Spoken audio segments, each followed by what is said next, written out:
Joined by Hofstra head coach Frank Catalanotto following a split today of 2 games, a win over St. Peter's and a loss to LIU. Coach, thoughts on your team's performance in the 2 games today? I thought we played well. Winning 3 out of the 4 last games that we played, I think was good. We showed some fight the last few days, and the last one here was a tough one. But we weren't able to get it done, and we've got to do a better job throwing strikes. When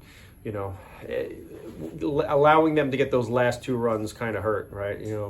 8-4 is tougher to come back from. 6-4 we feel like we have a chance. You have Harrington up there and with a chance to add to the heroics that he's done recently. But all in all, I'm happy with the team's performance here lately.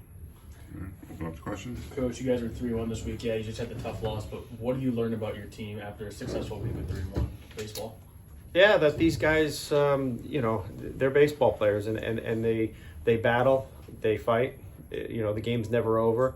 It's nice to see that these guys go out there every single day and they believe that we can win. So I feel like we're kind of creating a little bit of an identity for ourselves, and it's nice to see. Hey, going back to this last game in the 9th inning, you were able to get any runs, but there was a couple walks towards the end. How important is plate discipline going forward for this team? It's huge, and these guys have been doing a good job with it lately. And we try to tell them you don't need to hit a double in these situations. We need base runners, and we've got some guys on this team that have some good at bats and are able to work counts and get on base.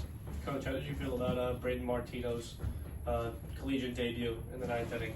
Yeah, it's good for these kids to get their feet wet. I know he was nervous.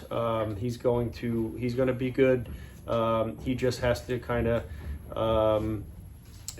keep it together out there, because I know he was nervous, and now that he's been out there once, I think he'll be fine moving forward. But as long as he throws strikes, he's going to be successful. And what would you say to him after you get the 2 quick outs and then it kind of unravels from there? What would you say to him after he gives up that hit to really put the dagger in the heart?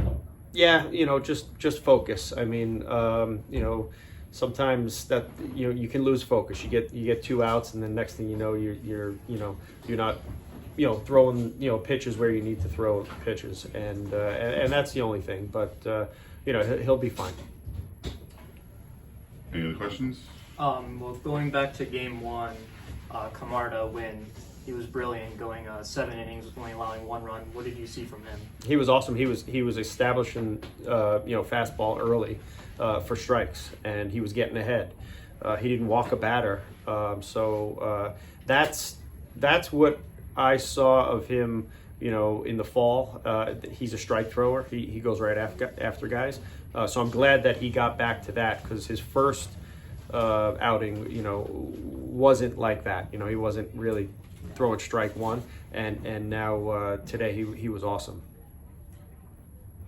On to Brian Morrell, he had a really good weekend and a really great day with 5 hits. How important has his bat been for you guys in the middle of that lineup? It's been huge. I mean, we knew when we got him that he was going to be in the middle of the lineup, because he just seems to square balls up. And it's funny, he doesn't always look good early in the at-bat. He takes some weird swings, but with 2 strikes, he shortens up his swing, and he always seems to find the barrel and hits the ball hard. So we've been really, really happy with his at-bats. Anything else? No. Coach, thank you very much. Thank you. All right, guys.